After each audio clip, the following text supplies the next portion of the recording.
तो हेडिंग लिख लो matrices and determinants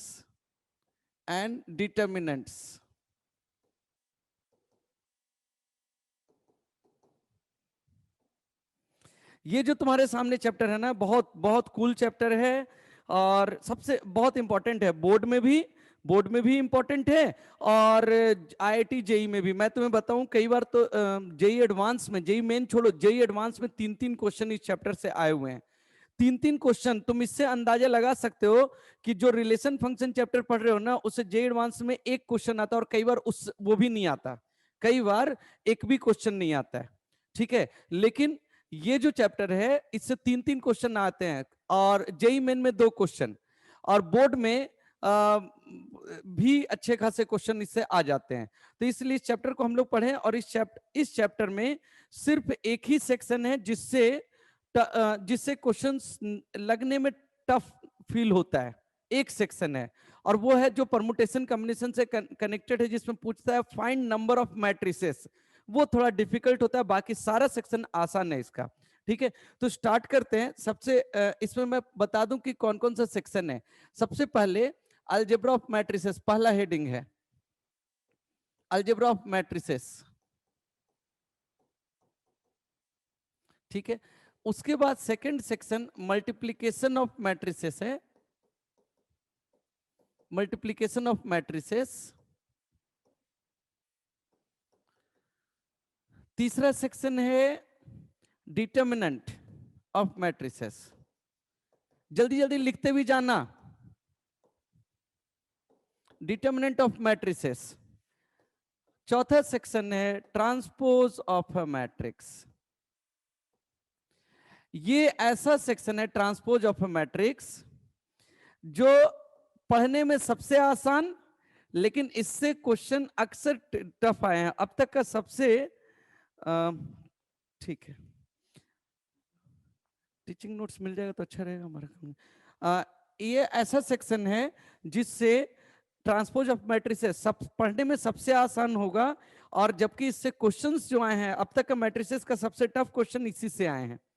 ठीक है, next is adjoint and inverse, adjoint and inverse of a matrix।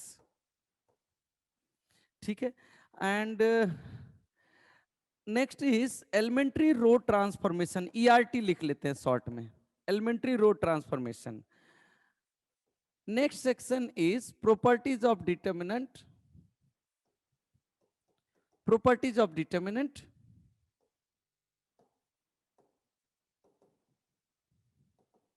And the last is number of solutions. याद है तुम लोग 10th में एक चैप्टर पढ़े थे साइमल्टेनियस लीनियर इक्वेशन में, याद है? और उसमें हम लोग 2 इक्वेशन और 2 वेरिएबल होता था और उसको सॉल्व करते थे और एक्स और वाई का वैल्यू निकालते थे। यस सर, यस है ना? तो जो निकालते थे ना, उसी में 3 इक्वेशन 3 वेरिएबल जब होता है तो उसमें नंबर ऑफ सॉल्यूशन देखते हैं, जैसे यूनिक सॉल्यूशन होना, नो सॉल्यूशन होना और इनफाइनाइट सॉल्यूशन होना होता है। ये वाला बोर्ड में खूब आता है, जेई मेन में भी अक्सर आता है, जेई एडवांस में भी क्वेश्चन आ जाते हैं, नहीं तो कभी कभी दूसरे सेक्शन से भी क्वेश्चन आते हैं। तो हेडिंग आप सबने लिख लिया बेटा, सबने लिख लिया? Yes sir. ऑनलाइन क्लासेस में बच्चे सेल्फ डिसिप्लिन बहुत इंपॉर्टेंट है, याद रखना। जब ऑफलाइन क्लास होता है ना तो तुम्हारे डिसिप्लिन को मेंटेन रखना, तुम्हारे वे ऑफ स्टडी को कंट्रोल करने की जिम्मेदारी हमारी होती है, क्योंकि तुम हमारे सामने होते हो। अब हमारे सामने तुम वर्चुअली हो और तुम जो करोगे मैं कुछ नहीं कर पाऊंगा। तुम मोबाइल किनारे रख दो या तुम अपना सिस्टम किनारे रख करके बाहर टहलने चले जाओ, मुझे पता भी नहीं चलेगा। लेकिन ऐसे समय में आपको डिसिप्लिन होना इंपॉर्टेंट है। और याद रखना, सवाल तुम्हारे कैरियर का है। तुम ये लॉकडाउन जो है कुछ समय में लोग भूल जाएंगे, क्या याद रहेगा? तुम्हारा सिलेक्शन हुआ या नहीं हुआ। तो ये लॉकडाउन, ये कोरोना 1 साल बाद लोग भूल जाएंगे, लेकिन तुम्हारा सिलेक्शन हुआ या नहीं हुआ ये तुम्हारे जीवन में अंतिम क्षण तक रहेगा। तुम जब 75 साल के हो जाओगे ना, उस समय भी इस बात का तुम्हें शायद रिग्रेट हो कि आईआईटी जेईई में थोड़ा और मेहनत कर लिया होता तो और बेटर रैंक होता। तो शायद ये रिग्रेट ना रहे, ये रिग्रेट ना रहे, इसके लिए आपको ज्यादा से ज्यादा पढ़ाई करना चाहिए। हेडिंग्स लिख लिया होगा सबने? अभिषेक जी तुम्हारा सर। अभिषेक तुम लगातार तुम अनम्यूट करके रख रहे हो, म्यूट करके रखो बेटा, ठीक है। वेल तो सबसे पहले हम लोग स्टार्ट करते हैं introduction to matrix. Matrix exactly है क्या, इस पे आता हूं। इसके लिए मैं एक छोटा सा एग्जांपल देता हूं, वहां से बातें क्लियर हो जाएंगी। मान लो मान लो कि मान लो कि एक टेस्ट हुआ यहां पर, ठीक है। एक टेस्ट हुआ जिसको 4 बच्चों ने टेस्ट दिया। वो 4 बच्चे कौन कौन हैं? गोलू, मोलू, भोलू, चलो पोलू। गोलू, मोलू, भोलू और पोलू, ये 4 बच्चों ने टेस्ट दिया, ठीक है। अच्छा, अब इन चारों बच्चों के मैथ्स, फिजिक्स और केमिस्ट्री में मार्क्स आए। कितने कितने मार्क्स आए? 100 मार्क्स का पेपर था हर सब्जेक्ट में। मान लो इसमें आया 60, इसमें आया 70, इसमें आया 80, इसमें आया 30, इसमें आया 90, इसमें आया 50, इसमें आया 20, इसमें आया 80, इसमें 100, इसमें आया 100, इसमें आया 30, इसमें आया 0, ठीक है। तो ये 4 बच्चों के ये मार्क्स हैं किसी टेस्ट में। ये 4 बच्चों गोलू, मोलू, भोलू एंड पोलू के इन 4 सब्जेक्ट, 4 बच्चों के इन 3 सब्जेक्ट में मैथ, फिजिक्स, केमिस्ट्री के ये मार्क्स हैं, है ना। अच्छा, अब यहां से मैं इसमें से जो भी वर्किंग करूंगा, इसका जो डेटा वाला पार्ट है ना, डेटा डेटा मतलब होता है जिसमें नंबर्स रहता है ना, उसको डेटा कहते हैं। जिसमें नंबर्स होता है उसको डेटा कहते हैं, ठीक है। तो जो इसमें जो नंबर्स वाला पार्ट है, अगर तुम ध्यान से देखो तो यही है, ये वाला हिस्सा नंबर्स वाला पार्ट है। तो ये जो नंबर्स वाला पार्ट है ना, इसी को, ये नंबर्स वाले पार्ट को हमने एक कैपिटल ब्रैकेट में ऐसे लिख लिया, 60, 70, 80, 30, 90, 50, 20, 80, 100 और यहाँ 100, 30, 0। तो हमने ऐसे, जब हमने एक ब्रैकेट के अंदर में इसको ऐसे लिख लिया, सिर्फ नंबर्स नंबर्स, ठीक है। तो ये जो स्ट्रक्चर बना ना, this is called a matrix. ये हो गया मैट्रिक्स। मैट्रिक्स, तो मैट्रिक्स क्या है? वो रेक्टेंगुलर स्ट्रक्चर ऑफ नंबर्स है या डेटा है, ऐसे कह लो। रेक्टेंगुलर स्ट्रक्चर ऑफ डेटा है यहां पर, ठीक है। तो बच्चों यहां पर अगर आप ध्यान से देखो तो हमने यहाँ गोलू, भोलू, मोलू, पोलू ये सब नहीं लिखा, यहाँ सब्जेक्ट्स नहीं लिखा। उसमें से जो नंबर्स वाले पार्ट थे उसको बस हमने प्रॉपर तरीके से एक स्ट्रक्चर में लिख लिया, जो नंबर्स वाला पार्ट है, ठीक है। इसको हम लोग मैट्रिक्स कहते हैं, ठीक है। तो लिखना हेडिंग मैट्रिक्स, हेडिंग लिखना मैट्रिक्स। उसमें लिखना डिफिनीशन में, representation of information, representation of information, representation of information in rectangular form, representation of information in rectangular form is called matrix. Representation of information in rectangular form is called matrix, ठीक है। और example के रूप में इसको copy कर लो। इसमें ये जो तुम्हारे सामने जो मैट्रिक्स था, हम उसी पे फिर से वापस आते हैं। ये जो तुम्हारे सामने मैट्रिक्स था, इस मैट्रिक्स में अगर आप ध्यान, 2-3 बातों का ध्यान रखना। सबसे पहला, ये जो हॉरिजॉन्टल लाइंस जो हैं, इनको हम रो कहते हैं। हॉरिजॉन्टल लाइंस जो हैं उनको हम रो कहते हैं। मतलब ये है रो 1, ये है रो 2, ये है रो 3, ये है रो 4। तो देखो रो 1 में कौन से नंबर है? 60, 70, 80। रो 2 में कौन से नंबर है? 30, 90, 50। रो 3 में कौन से नंबर हैं? 20, 80, 100। और रो 4 में कौन से नंबर हैं? 100, 30, 0, ठीक है। अच्छा, जो वर्टिकल वाला है उसे हम कॉलम कहते हैं। जो वर्टिकल वाला है, जो वर्टिकल लाइन है, वर्टिकल लाइन जो है उन्हें हम कॉलम कहेंगे। तो यहाँ 3 कॉलम है, ये है पहला कॉलम, ये है दूसरा कॉलम, ये है तीसरा कॉलम, है ना। सो पहला कॉलम में कितने कौन से नंबर्स हैं? 60, 30, 20, 100। सेकंड कॉलम में है 70, 90, 80, 30। और थर्ड कॉलम में है 80, 50, 100, 0। तो इस तरह से यहाँ पर 3 कॉलम है और 4 रो है। 3 कॉलम है, 4 रो है ना। और जो रो हैं और कॉलम हैं उनको मिला करके हम एक वर्ड डिफाइन करते हैं, हम एक वर्ड डिफाइन करते हैं ऑर्डर। ऑर्डर मतलब रो क्रॉस कॉलम।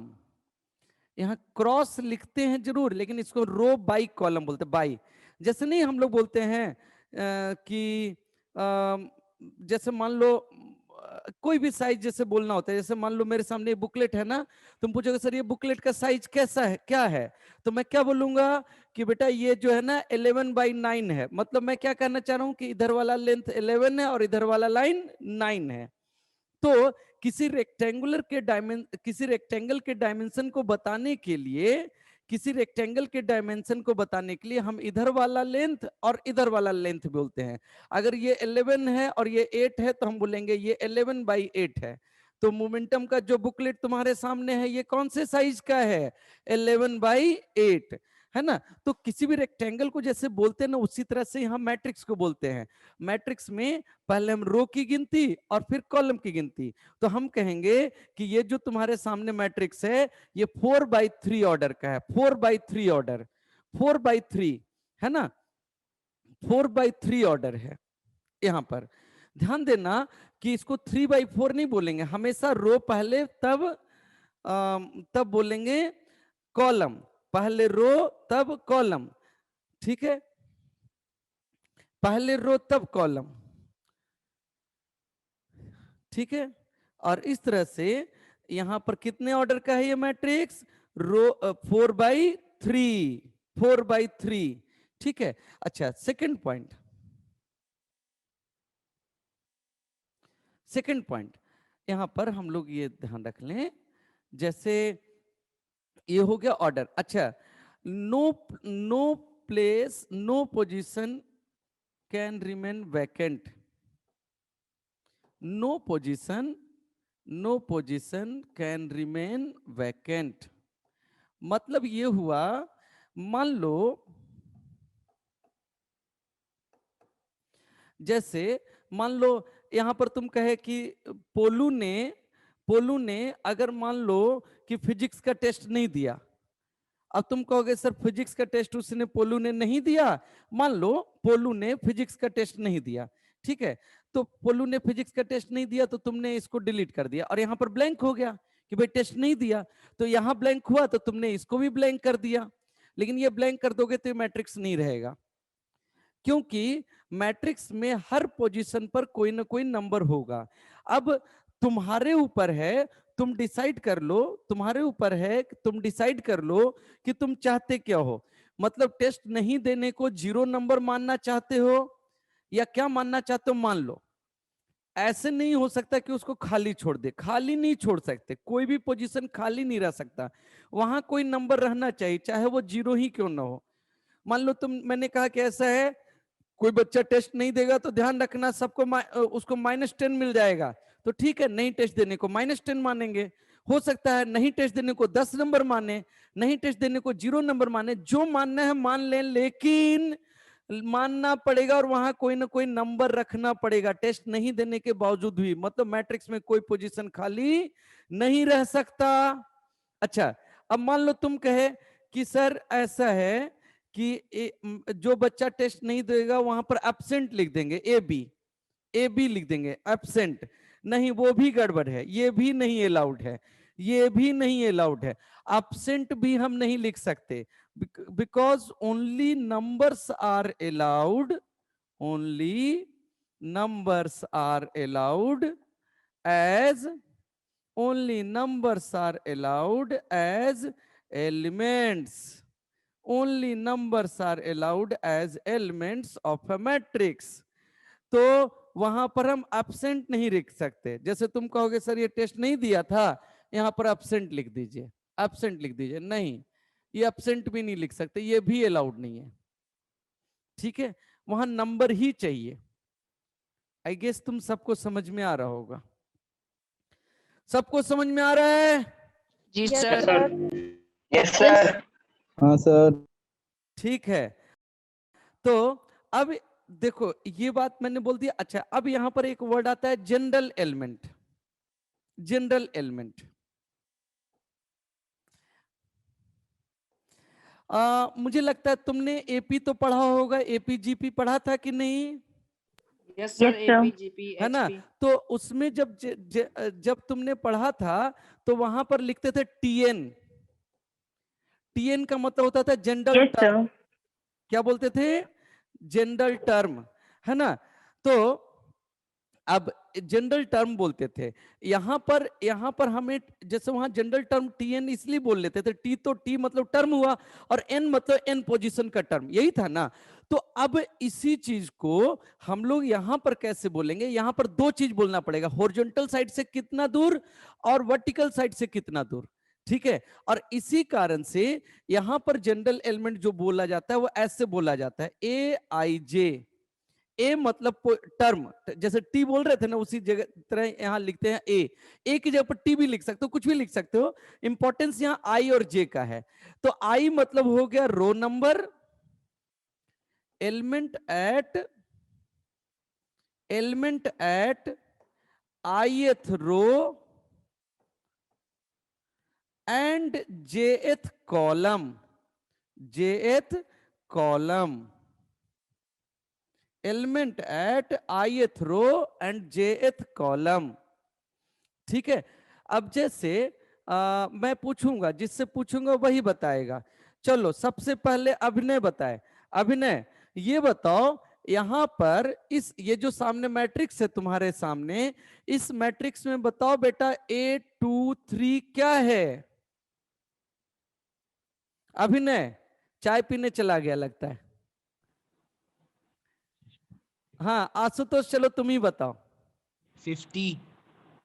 हाँ A23 का मतलब हुआ, नहीं गलत हो गया, 23 का मतलब हुआ कि, अच्छा यहां पर क्या था, यहां कुछ और था ना, पहले मैंने क्या लिखा था यहां पर? 30, sir. 30 था। Yes, sir. हाँ ठीक है, तो बेटा मैं ये A23 का मतलब हुआ second row and third column. चलो सेकेंड रो किधर है जी? रो 1 रो 2। ठीक है, ये रो 2 इधर से पकड़ा, रो 2, ये रो 2। अच्छा जी, अच्छा 3 थर्ड कॉलम मतलब ये बताओ कहां मिला? 50 पर। कहां मिला? 50 पे, है ना? तो हम यहां कहेंगे,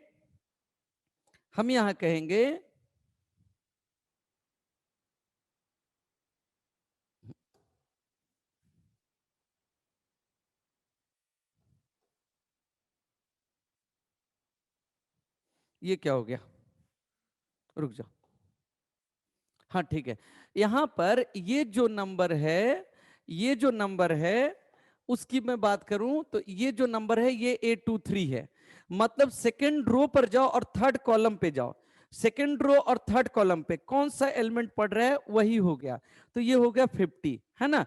चलो अब बताओ अभिषेक वर्मा जल्दी से बताओ बेटा, A31 क्या है यहाँ पर? 31, A31 सर 20, वेरी गुड। हाँ 31 मतलब थर्ड रो फर्स्ट कॉलम, तो थर्ड रो 1 2 3, थर्ड रो ही हो गया, first column, third row first column कहां पहुंचा? 20 पर। Very good, so A31 is 20। Well जल्दी से बताएगा, आर्यन बताओ बेटा। यहां पर A43 क्या है? 43 0, very good. Fourth row third column, तो fourth row 1 2 3 4, fourth row third column, fourth row third column, तो ये हो गया फोर्थ रो थर्ड कॉलम मतलब कि 0। अब शायद सब लोग समझ गए हैं। अच्छा जल्दी से बताओ, एक बच्चा और बताएगा। चलो आदर्श कुमार सिंह बेटा ये बताओ जल्दी से, यहाँ 11 क्या है? A11 क्या है? सर 60। हाँ 60, बहुत बढ़िया, बहुत बढ़िया, शाबाश। तो यहां पर तुमने जनरल एलिमेंट लिखना सीख लिया। तो इस तरह से हम लोग ने ये 4 बातें हमने सीखी, ठीक है, 4 बातें सीखी। इन चारों बातों को यहां जल्दी जल्दी कॉपी कर लो। तो कॉपी हो गया है शायद, मूव करते हैं, ठीक है। अगला हेडिंग लिख लो, types of matrices. Types of matrices.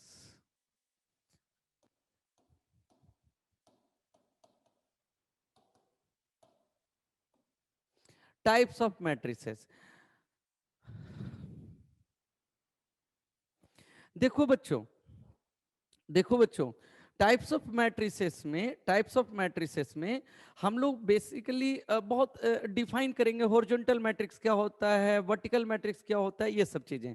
तो हम लोग सबसे पहले इसमें 3 टाइप डिफाइन करते हैं,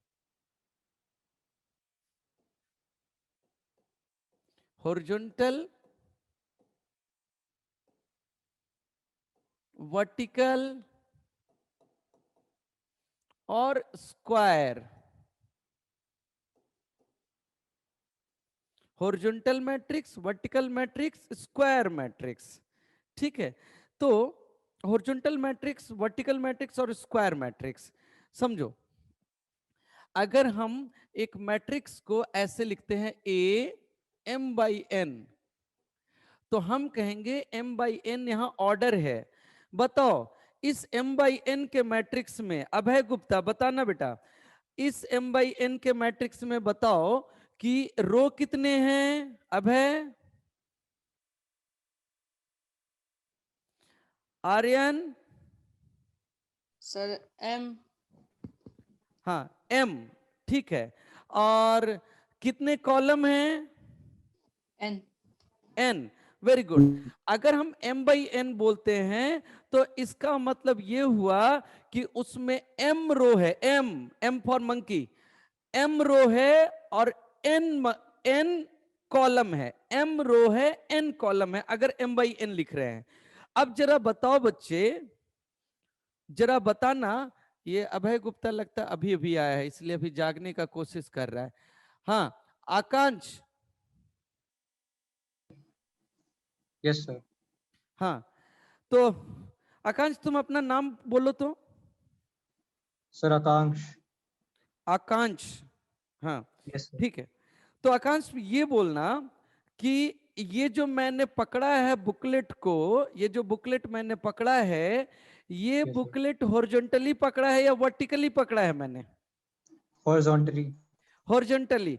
क्यों तुम्हें हॉरिजॉन्टली इसलिए लग रहा है क्योंकि ये वाला लेंथ कम है और ये वाला लेंथ ज्यादा है। जब ये हॉरिजॉन्टल लेंथ ज्यादा हो, वर्टिकल लेंथ कम हो, तो हम कहते हैं कि ये हॉरिजॉन्टली मैंने पकड़ा है। तो उसी तरह से मैट्रिक्स को भी डिफाइन करते हैं। अगर इधर वाला कम हो, इधर वाला ज्यादा हो, तो हम कहते हैं ये हॉरिजॉन्टल मैट्रिक्स है। अब मैं याद दिलाऊं कि जैसे एक यहां पर मान लो इधर से होता है रो, ये होता है रो, इधर से होता है कॉलम, है ना। तो कॉलम अगर ज्यादा हो, रो कम हो, तो उस केस में वो मैट्रिक्स हॉरिजॉन्टल जैसा दिखेगा, इसलिए इसको हॉरिजॉन्टल मैट्रिक्स नाम देंगे, है ना।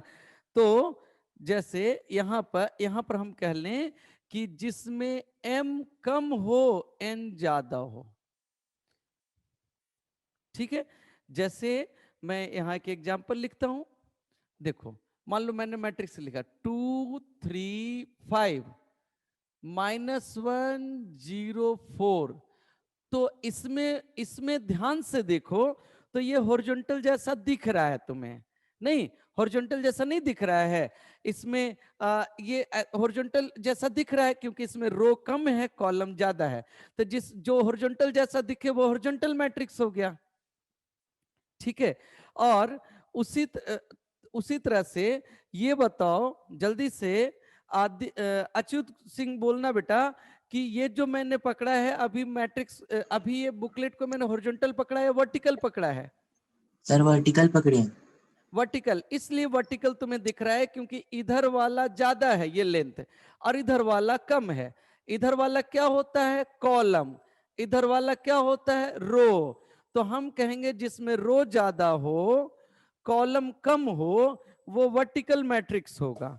और इस तरह से हम कहेंगे रो ज्यादा हो, मतलब एम ज्यादा हो एन से, तो ये हो जाएगा वर्टिकल मैट्रिक्स, है ना। तो जैसे जैसे मान लो मैंने यहां पर लिखा ऐसे 3, 5, 9, 0, 4, 1, तो ये वर्टिकल मैट्रिक्स है क्योंकि इसमें रो ज्यादा है, कॉलम कम है ना। और उसी तरह से अगर रो और कॉलम दोनों बराबर हो तो वो स्क्वायर मैट्रिक्स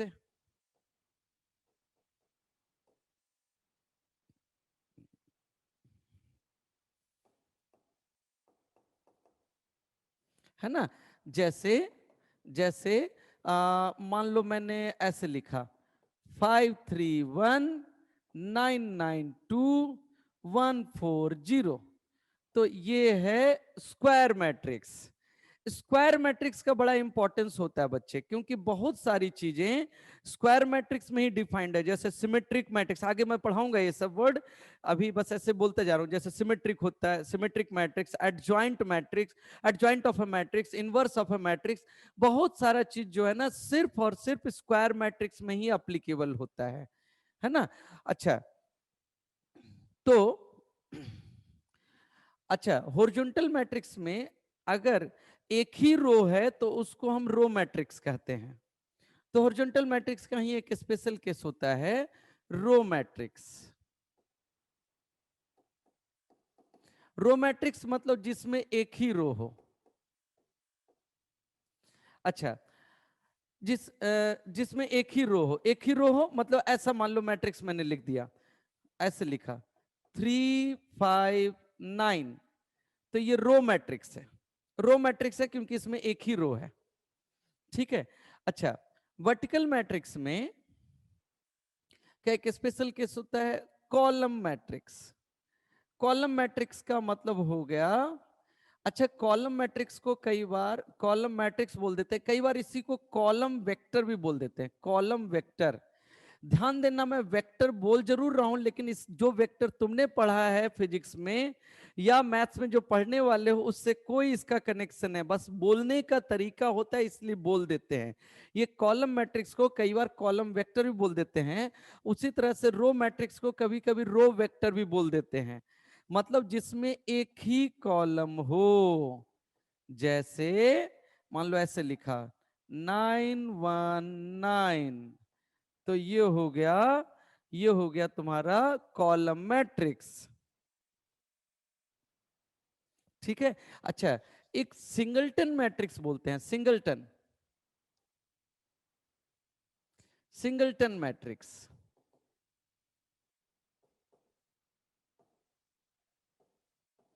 सिंगलटन मैट्रिक्स जिसमें जिसमें सिंगल एलिमेंट हो, m equal to n equal to 1, मतलब एक ही एलिमेंट ही हो। जैसे ये देखो सिंगलटन मैट्रिक्स है 3, तो ये सिंगलटन मैट्रिक्स, एक ही एलिमेंट है ही।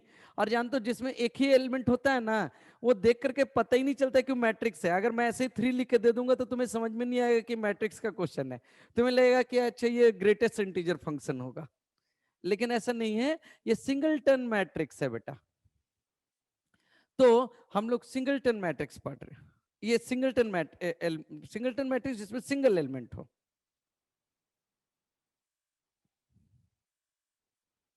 जल्दी से कॉपी कर लो इसको। ये सब जो मैं पढ़ा रहा हूँ ना, ये सब बहुत बेसिक बेसिक चीज है, और इससे अभी बहुत ज्यादा क्वेश्चन बनता नहीं है, बनता है ऐसे ही घटे घटे क्वेश्चन बन जाता है, वो सब पे ज्यादा दिमाग नहीं लगाने का। ये सब अभी बस जान लिया, थ्योरी थ्योरी चीज हो गया, ठीक है। फिर मैं आगे पढ़ाता जाऊंगा।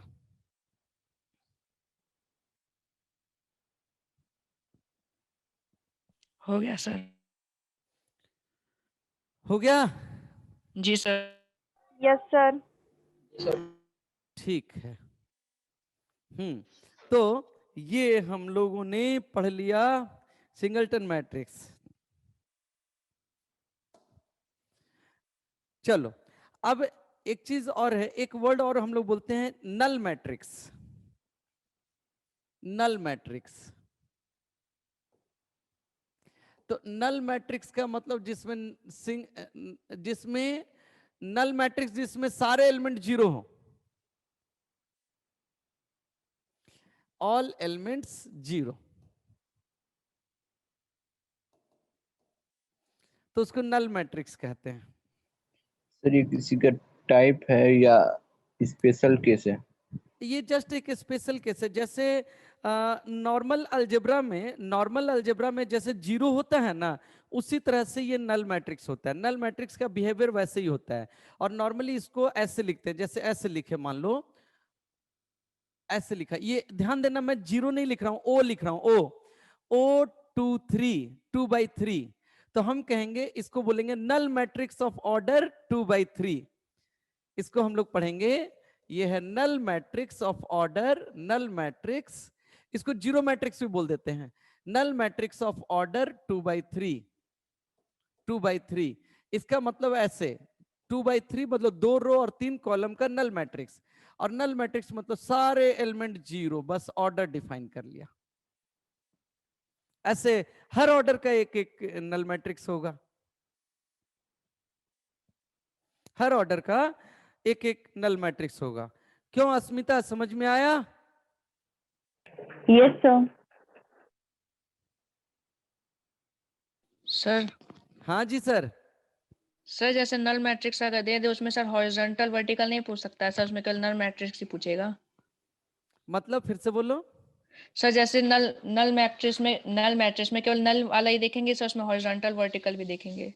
हाँ, हॉरिजॉन्टल वर्टिकल भी देखेंगे। जैसे ये हॉरिजॉन्टल मैट्रिक्स है, यस सर। मतलब ये पीछे जो टाइप्स पढ़ाया ना उससे मतलब नहीं, पीछे जो टाइप मैंने अभी पढ़ाया ना वो स्ट्रक्चर बेस्ड था। ध्यान देना कि इससे पहले जो मैं पढ़ा रहा था ना, horizontal, vertical, square, row matrix, column matrix, singleton matrix, वो स्ट्रक्चर के आधार पे था, मैट्रिक्स दिखता कैसा है उसके आधार पे।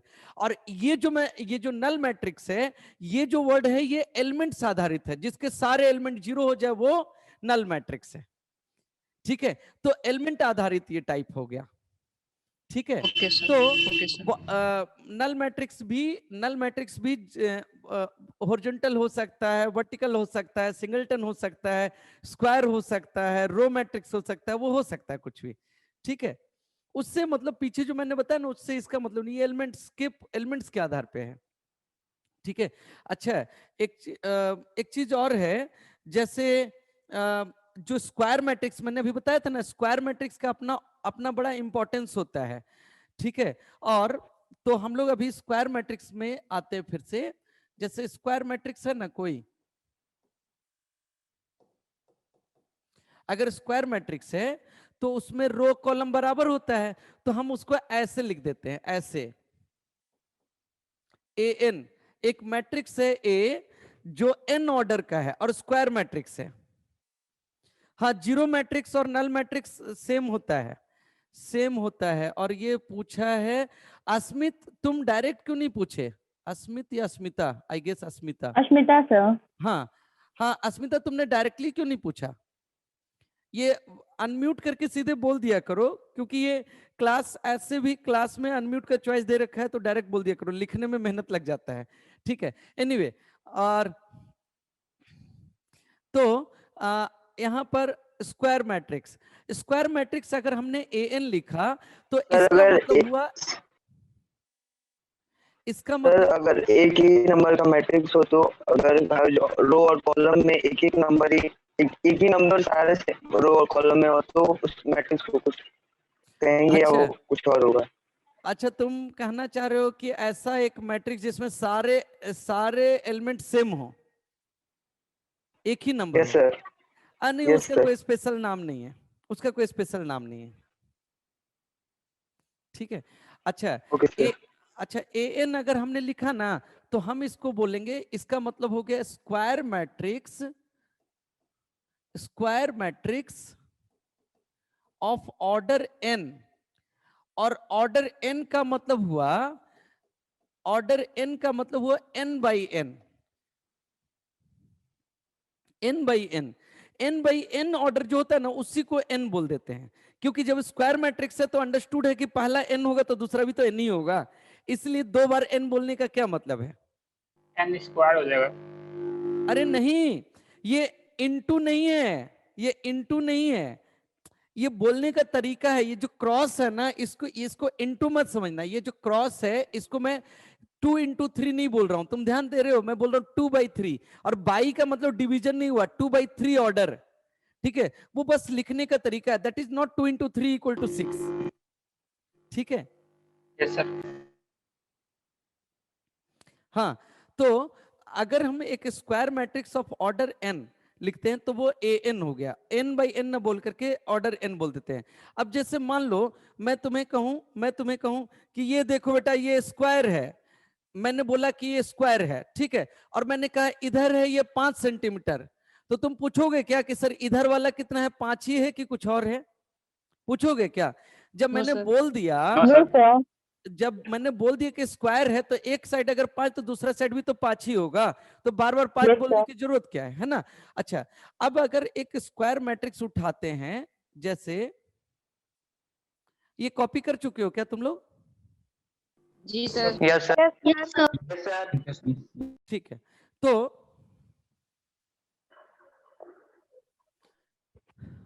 अभी मैं बेस ही तैयार कर रहा हूं बेटा, ध्यान रखना, क्योंकि आगे जो चैप्टर, ये जो चैप्टर है ना, ये है मतलब इंपॉर्टेंट है, आसान भी है, लेकिन कई बार कंफ्यूज भी करता है, और कंफ्यूजन में कभी कभी ना तुम्हें लगेगा कि ये क्या, ये इसमें वो मिल गया उसमें मिल गया, तो थोड़ा कंफ्यूजन होता है, इसलिए अभी बेस ही तैयार कर रहा हूं तुम्हारा, और इसको आगे यूज करने वाला हूं। तो एक स्क्वायर मैट्रिक्स पकड़ते हैं ना, जैसे मैं एक स्क्वायर मैट्रिक्स यहां पर लिख रहा हूं,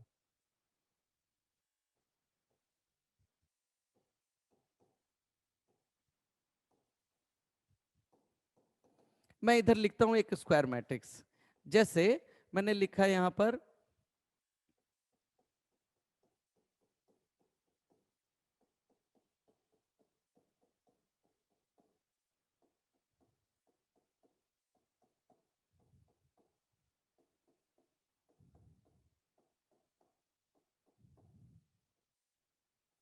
ये मैंने स्क्वायर मैट्रिक्स लिखा, ये किस ऑर्डर का स्क्वायर मैट्रिक्स है बेटा? 4/4 4/4 4/4 सर। 4 नहीं, 4/4 फोर्थ ऑर्डर का। जब मैंने बोल दिया ना कि स्क्वायर मैट्रिक्स, तो 4/4 क्यों बोलोगे? 4 बोलो, फोर्थ ऑर्डर। किस ऑर्डर का है? Fourth order. हाँ, फोर्थ ऑर्डर का मैट्रिक्स है ये, ठीक है। अच्छा, इसमें एक स्क्वायर मैट्रिक्स में अगर ध्यान से देखो, चूंकि ये स्क्वायर है ना, इस कारण से यहां पर एक डायगोनल बनता है, यहां पर एक डायगोनल बनता है, इसको हम लोग प्रिंसिपल डायगोनल बोलते हैं, प्रिंसिपल डायगोनल। एक स्क्वायर मैट्रिक्स में इसको हम लोग प्रिंसिपल डायगोनल बोलते हैं,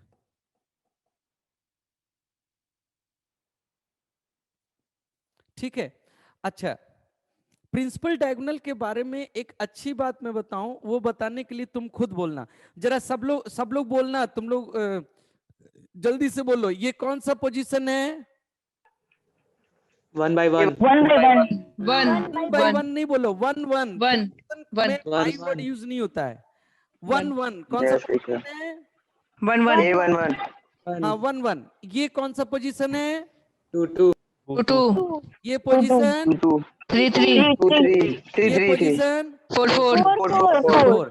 तो क्या इस बात को देख रहे हो कि ये जो लीडिंग डायगोनल या प्रिंसिपल डायगोनल, जो भी डायगोनल यहाँ पर है, उस डायगोनल में हर एलिमेंट के पोजीशन में रो नंबर और कॉलम नंबर सेम है, हर एलिमेंट के Yes, sir. पोजीशन में रो नंबर और कॉलम नंबर सेम है। मतलब अगर मैं इसका कोई जनरल एलिमेंट AIJ लिखूं तो मैं कह सकता हूं कि इसमें I इक्वल टू J होगा।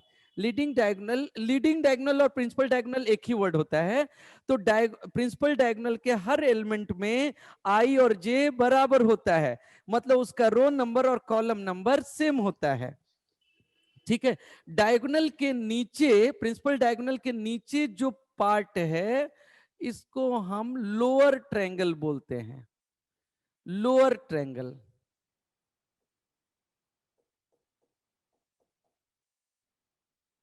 है ना। और ये जो ऊपर वाला पार्ट है इसे हम अपर ट्रायंगल बोलते हैं, अपर ट्रायंगल।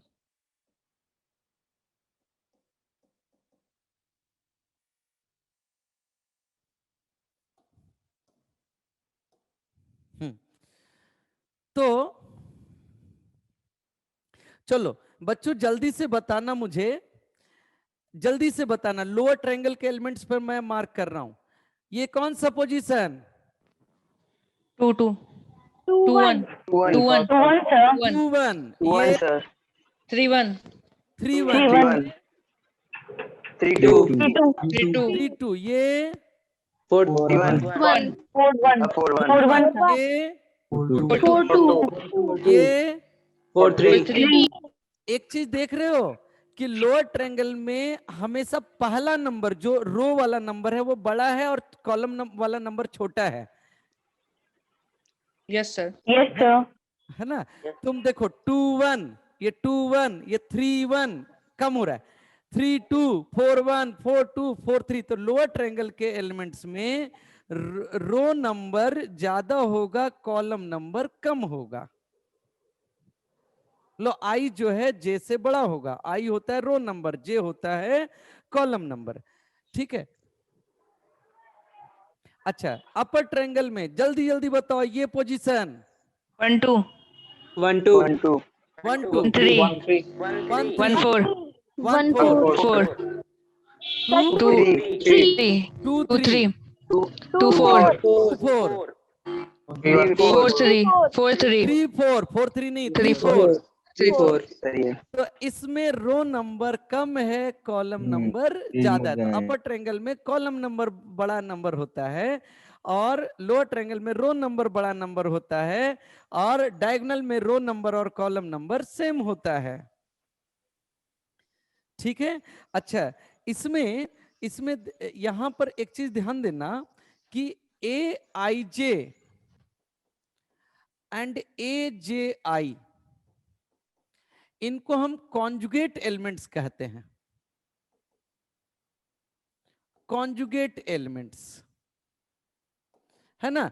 जैसे A12 और 21 कॉन्जुगेट एलिमेंट्स होंगे और कॉन्जुगेट एलिमेंट्स जो होते हैं वो मिरर इमेज होते हैं एक दूसरे के, इसमें डायगोनल में एक दूसरे के मिरर इमेज होंगे प्रिंसिपल डायगोनल में। जैसे देखो ये है 2 1, ये है 1 2, क्या ये दोनों मिरर इमेज हैं एक दूसरे के यस सर डायगोनल में? Yes, तो sir. डायगोनल में एक दूसरे का मिरर इमेज होते हैं, ये जो कॉन्जुगेट एलिमेंट्स हैं। अच्छा एक वर्ड हम लोग डिफाइन करते हैं ट्रेस। ट्रेस, ट्रेस का मतलब हो गया sum of diagonal elements. Diagonal मतलब principal diagonal, diagonal elements, diagonal elements का जो सम होता है उसे हम ट्रेस कहते हैं। डायगोनल एलिमेंट्स का जो सम होता है उसे हम ट्रेस कहते हैं। ठीक है। जैसे ये जो चारों एलिमेंट है ना 1 2 3 4, इनका जो सम होगा उसको हम ट्रेस कहेंगे। ठीक है। चलो जल्दी जल्दी कॉपी कर डालो।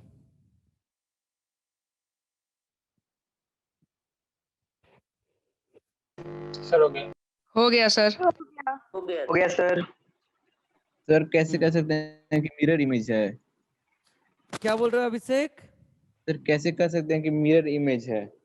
अगर तुम्हें एक बात बताओ, अगर जो प्रिंसिपल डायगोनल है, प्रिंसिपल डायगोनल जो है उसको मैं मिरर मान लूं तो ऐसा अच्छा। नहीं लगता कि जो अपर ट्रायंगल का जो है लोअर ट्रायंगल का मिरर इमेज है?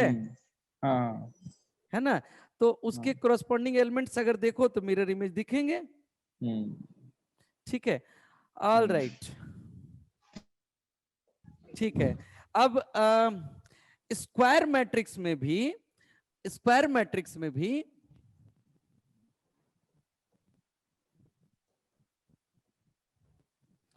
एक हम लोग टाइप डिफाइन करते हैं upper triangular matrix, upper triangular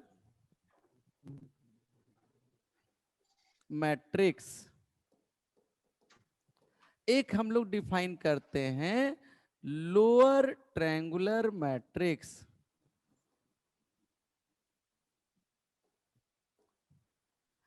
और एक हम लोग डिफाइन करते हैं डायगोनल मैट्रिक्स।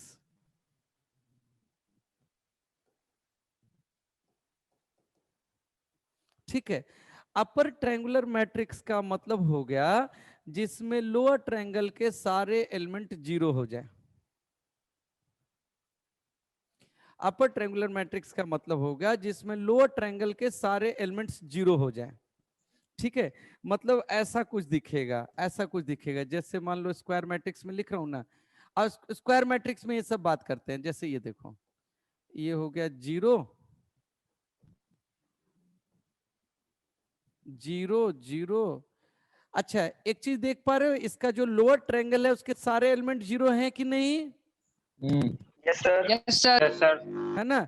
तो लोअर ट्रायंगल के सारे एलिमेंट्स जीरो हो जाए तो उसे हम लोग कहते हैं अपर ट्रायंगुलर मैट्रिक्स।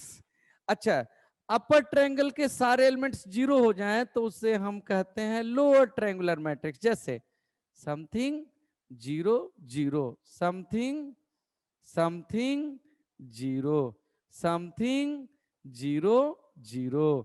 अरे गड़बड़ हो गया, यहां नहीं, ये जरूरी नहीं है,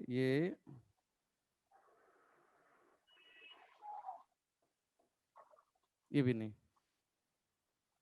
हाँ, क्या देख पा रहे हो इस मैट्रिक्स में, इस मैट्रिक्स में अपर ट्रायंगल के सारे एलिमेंट्स जीरो हैं? Yes sir. No sir. नहीं Yes, है? sir.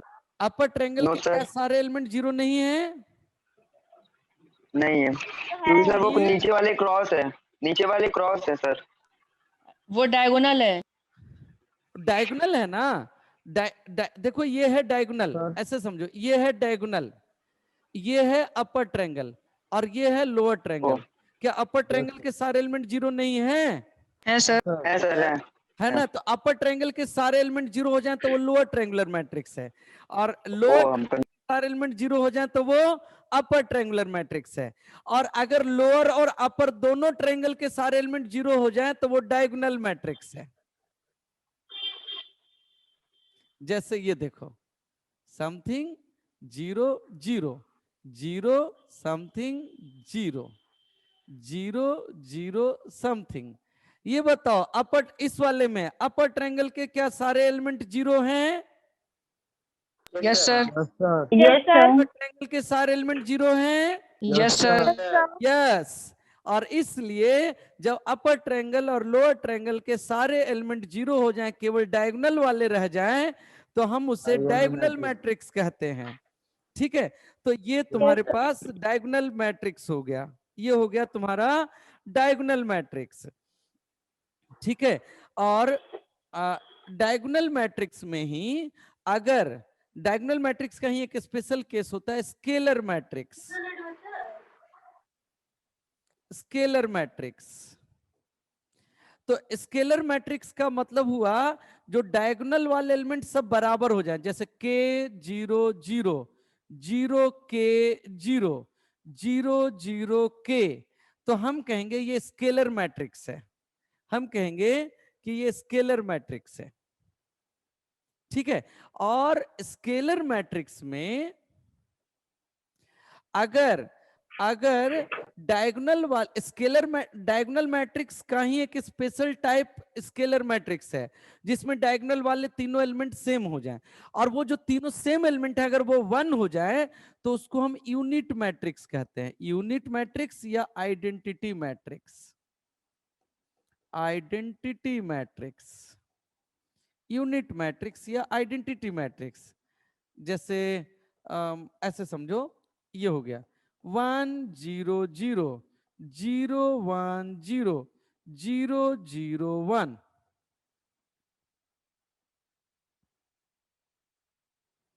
ठीक है, बस कॉपी कर डालो इसको जल्दी से। सर आप कहे थे कि कोई भी मतलब वेरिएबल मतलब के नहीं ले सकते, तो सर के क्यों? वेरिएबल ले सकते हैं, वेरिएबल नंबर होना चाहिए. If a variable is representing some number, then it is also acceptable. Variable के लिए मैंने कभी मना नहीं किया था, मैंने मना किया था कि जो नंबर नहीं है उसको लेना.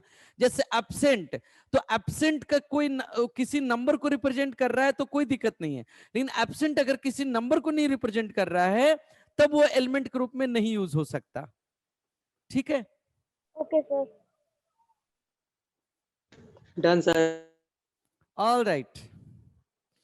तो इसमें इसमें ये ध्यान रखना, ये जो डायगोनल मैट्रिक्स है ना, डायगोनल मैट्रिक्स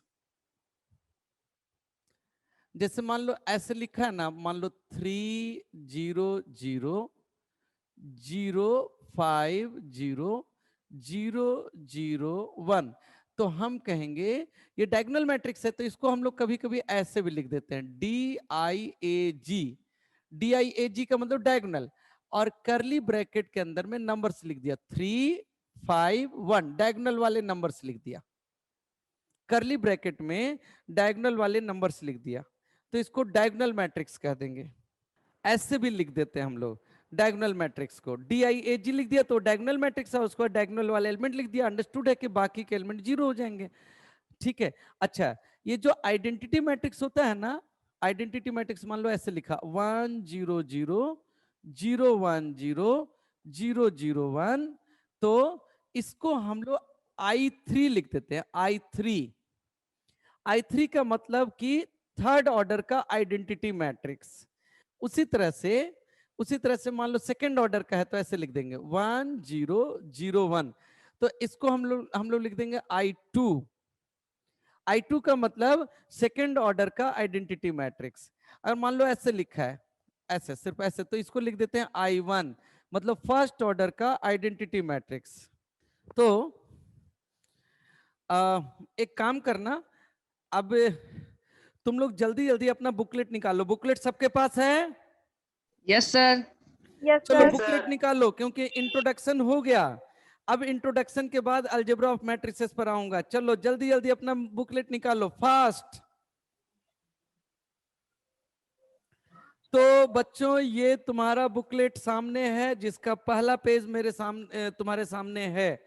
मेरे सामने तो नहीं है. हाँ, तो यहां पर basic operations on matrices heading लिखा है, और उसमें तुम शायद पढ़ पा रहे होगे इंट्रोडक्शन. इंट्रोडक्शन में वही चीज जो मैंने समझाया है, any rectangular arrangement of numbers is called a matrix. If a matrix has m rows and n columns, then the order of matrix is written as m by n, and we call it as order m by n. The general m by n matrix is this, right, where Aij denote the element of ith row and jth column. The above matrix is usually denoted as Aij m by n. ये सब पढ़ाया मैंने, है ना. उसका note, diagonal elements, ठीक है. उसका trace, their sum is called trace of A. Trace का मतलब होता है डायगोनल एलिमेंट्स का sum. Capital letter of English alphabet are used to denote matrices. Order of a matrix वो भी मैंने बताया ही है. उसके बाद इलस्ट्रेशन बहुत सिंपल सा है, उसको देख लेना अच्छा से. बेटा यहाँ टाइप्स ऑफ मैट्रिसेस में रो मैट्रिक्स क्या होता है मैंने बताया, कॉलम मैट्रिक्स बता दिया, जीरो मैट्रिक्स क्या होता है, स्क्वायर मैट्रिक्स क्या होता है, डायगोनल मैट्रिक्स क्या होता है, स्केलर मैट्रिक्स क्या होता है, यूनिट मैट्रिक्स क्या होता है, ये सब मैंने बताए हैं, तो एक बार इसको देख लेना.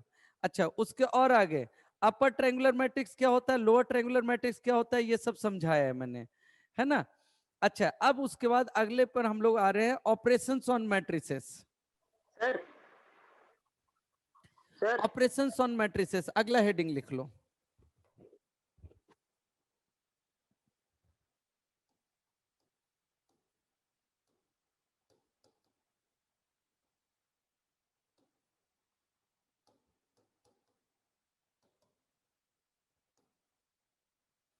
Operations on matrices.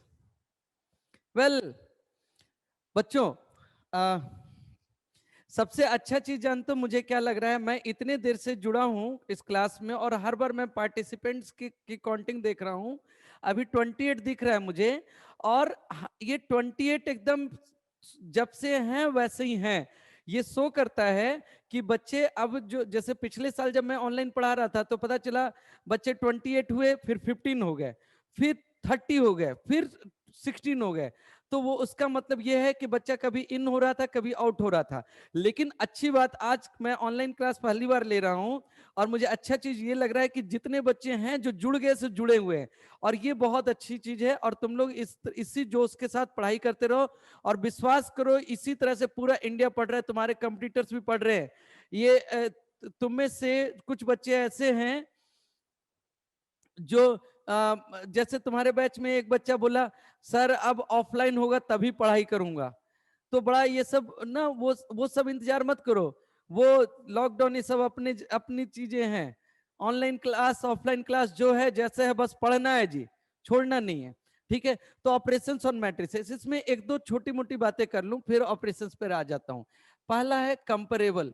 अगर दो मैट्रिक्स सेम ऑर्डर के हों तो उनको हम कंपेरेबल मैट्रिक्स कहते हैं।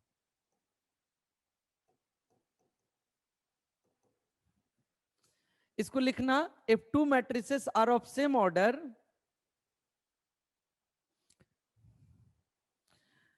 if two matrices are of same order then they are comparable। जैसे मान लो एक मैट्रिक्स A लिखा मैंने 2/3 और दूसरा मैट्रिक्स लिखा 2/3, B 2/3, दोनों 2/3 ऑर्डर के हैं तो हम कहेंगे सर ये, if two orders, हाँ, दोनों अगर सेम ऑर्डर के हों तो कंपेरेबल मैट्रिसेस। अच्छा, इक्वल मैट्रिसेस,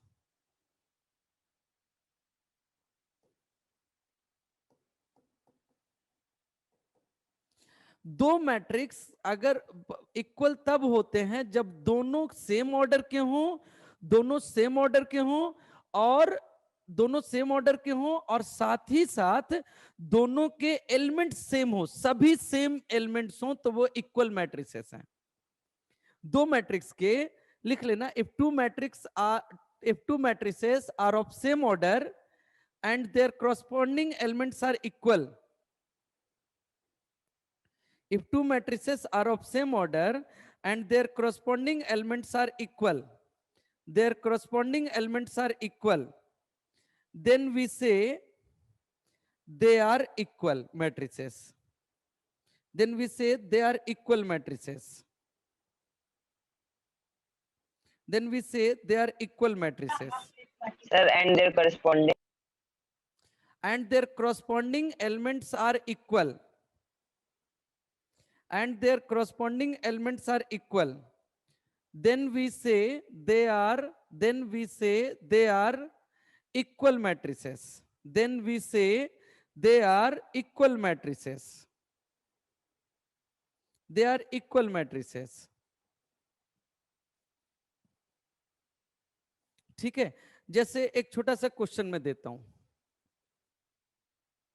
मान लो मैंने कहा कि एक मैट्रिक्स है A equal to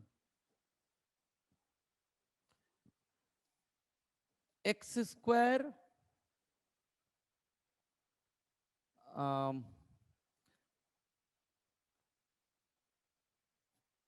2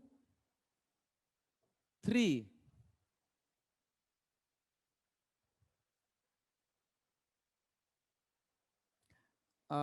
x square 1 4, और एक दूसरा मैट्रिक्स है B equal to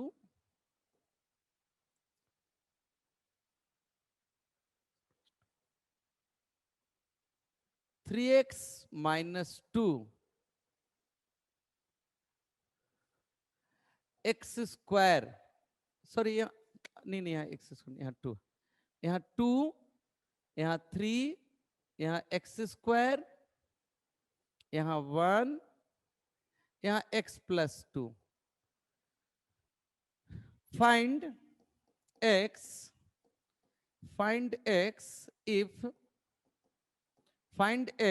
if A is equal to B। A और B जो दोनों मैट्रिक्स है, A और B जो दोनों मैट्रिक्स है वो इक्वल हैं। सर 2। हाँ, कूल, बहुत बढ़िया बहुत बढ़िया। +-2।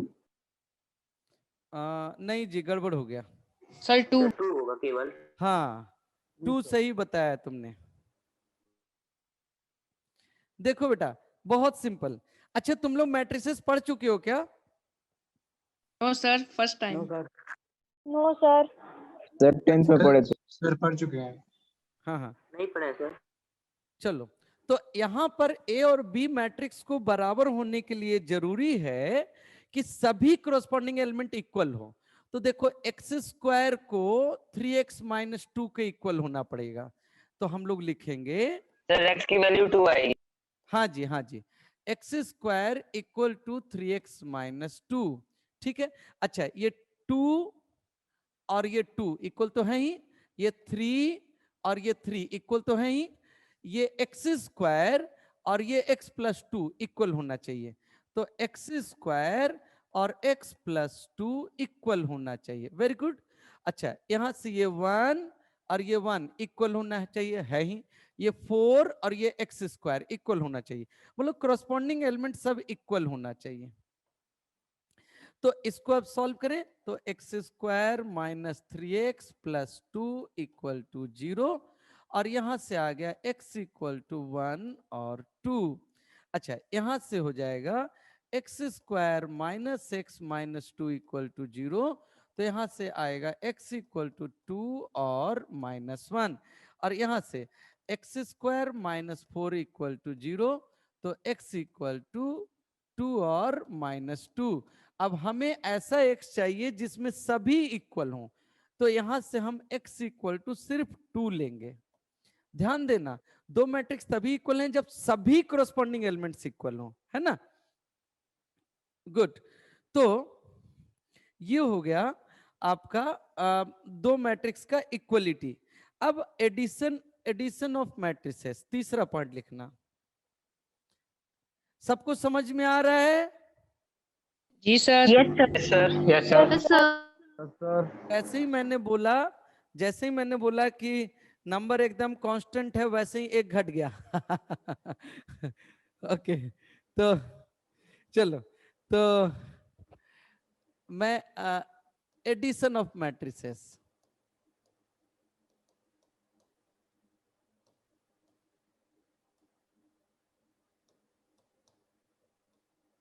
देखो, दो मैट्रिक्स को ऐड सब्ट्रैक्ट कुछ भी करना हो ना, तो जो भी काम होता है करस्पॉन्डिंग एलिमेंट में होता है। एडिशन या सब्ट्रैक्शन कुछ भी करना हो, तो दो मैट्रिक्स का एडिशन या सब्ट्रैक्शन कुछ भी करना हो, तो उस केस में करस्पॉन्डिंग एलिमेंट्स का हिसाब देखते हैं, समझे। मतलब जो भी ऐड करना हो तो करस्पॉन्डिंग एलिमेंट्स ऐड होंगे। और ध्यान रखना कि अगर दो मैट्रिक्स का ऑर्डर सेम है तभी वो ऐड या सब्ट्रैक्ट हो सकता है। दो मैट्रिक्स का ऑर्डर सेम है तभी वो ऐड या सब्ट्रैक्ट हो सकता है। जैसे मान लो यहां पर मान लो है 3 1 4 2 0 -5, ये है एक मैट्रिक्स। अच्छा, दूसरा मैट्रिक्स है 5 7 -2 3 1 4। तो ये दोनों सेम ऑर्डर के हैं तो ऐड हो सकते थे, है ना।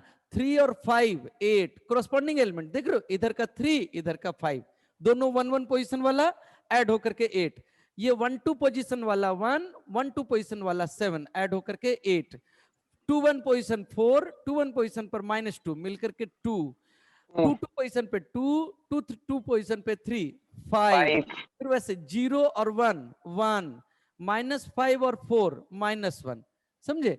बस कोरस्पॉन्डिंग एलिमेंट्स का हिसाब, अगर सब्ट्रैक्ट भी करना होता ना तो कोरस्पॉन्डिंग एलिमेंट्स का करते हैं, ठीक है। तो एडिशन सब्ट्रैक्शन कोरस्पॉन्डिंग एलिमेंट्स का होता है, और वो भी कोरस्पॉन्डिंग एलिमेंट कब मिलता रहेगा, जब दोनों सेम ऑर्डर के हों, दोनों सेम ऑर्डर के हों। अच्छा, जल्दी से बताओ, अगर मान लो यहाँ 3 1 4 2 है और यहाँ पर है 5 7 -2 3 1 4, बताओ इनका एडिशन क्या होगा। नहीं होगा सर एडिशन, सेम ऑर्डर के नहीं है। हाँ, सेम ऑर्डर के नहीं है, जी वाह और वाह इसलिए वाह। एडिशन नहीं हो सकता। तो एडिशन सब्ट्रैक्शन सेम ऑर्डर में ही हो सकते हैं, ठीक है। अच्छा, next,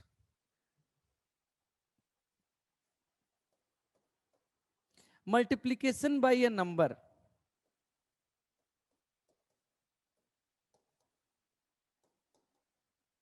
multiplication bye a number,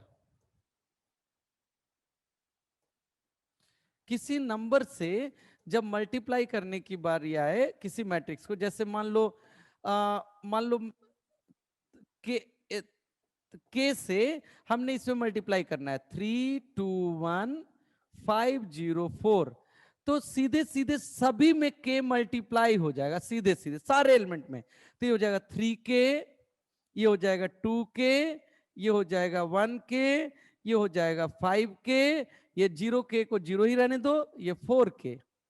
मतलब किसी नंबर से मल्टीप्लाई करना हो तो सीधे सीधे उस नंबर को सभी एलिमेंट में मल्टीप्लाई कर देते, सभी एलिमेंट्स में मल्टीप्लाई कर देते हैं।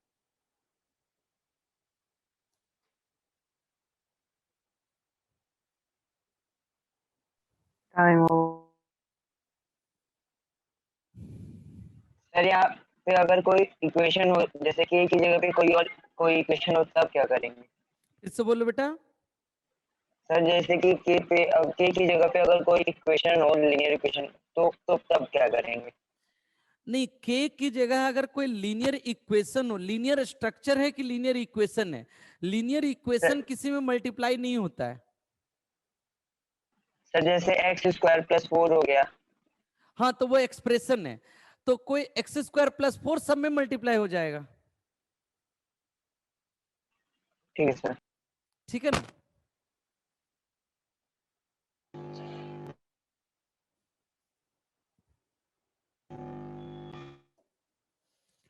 ठीक, तो इस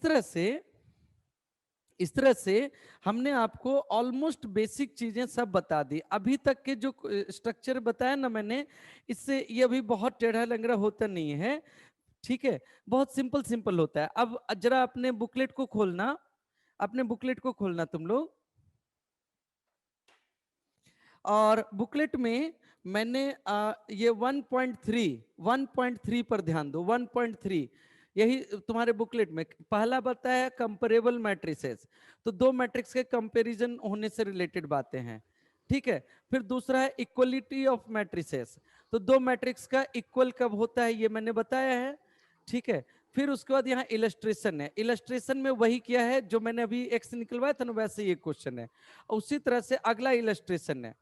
ठीक है, वहां दो मैट्रिक्स के इक्वल होने वाली बात किया है। फिर उसके बाद अगले पेज पे multiplication of matrix by scalar, let lambda be a scalar then the product lambda is defined as.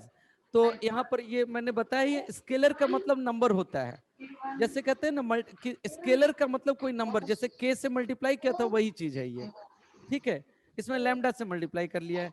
अच्छा, उसके बाद एडिशन ऑफ मैट्रिसेस, मैंने ये बता ही दिया कि ए और बी कैसे ऐड होता है, और जैसे ऐड होता है वैसे सब्ट्रैक्ट भी होता है।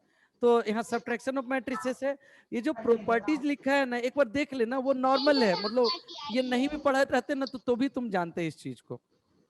ठीक है, प्रॉपर्टीज को, तो ये कोई बड़ा चीज नहीं है, छोटा मोटा, जैसे a + b = b + a, तो ये हर कोई जानता है, इसमें कौन सी बड़ी बात है। ठीक है, उसके बाद यहाँ इलस्ट्रेशन दिया है, if a = this, b = this, then find the matrix x is 2a + 3x = 5b। इसको सॉल्व कर लेना। बेटा आर्यन, तुम्हारे बैकग्राउंड से कुछ आवाज आ रहा है लगता है, बंद कर लेना, जरा म्यूट कर लेना। हाँ ठीक है, तो यहाँ पर मैं वही कह रहा था कि ये इलस्ट्रेशन यहाँ पर जो दिया है उसको देख लेना, और इस पे तुम्हें 10 क्वेश्चन सामने दिया है CRP1 में। CRP1 में इस पे 10 क्वेश्चन है। ठीक है, कंस्ट्रक्ट अ मैट्रिक्स, फाइंड, दो मैट्रिक्स का इक्वल होना, इस पे बड़े आसान क्वेश्चंस हैं। ये 10 क्वेश्चन तुम लोग करके आना अगले क्लास में। ठीक है, और ये 10 क्वेश्चन कंप्लीट करके आना। मैं तुम लोग को ये 10 क्वेश्चन डिस्कस करूंगा। ठीक है, और ये 10 मल्टीप्लिकेशन भी हो क्वेश्चन गया है। डिस्कस होगा, और अगला हेडिंग होगा हम लोग का मल्टीप्लिकेशन ऑफ मैट्रिसेस, जो बड़ा इंपॉर्टेंट है, बहुत इंपॉर्टेंट है, उसमें हो सकता है 2 क्लास लग जाए। ठीक है, अब मैं क्लास को यहाँ से, ये क्लास खत्म होता है, ये क्लास सब खत्म होता है। तुम लोगों से जिसको भी पूछना है वो मुझसे कुछ बात करनी हो बात करो, बाकी लोग क्लास छोड़कर जा सकते हो। ठीक है, थैंक यू।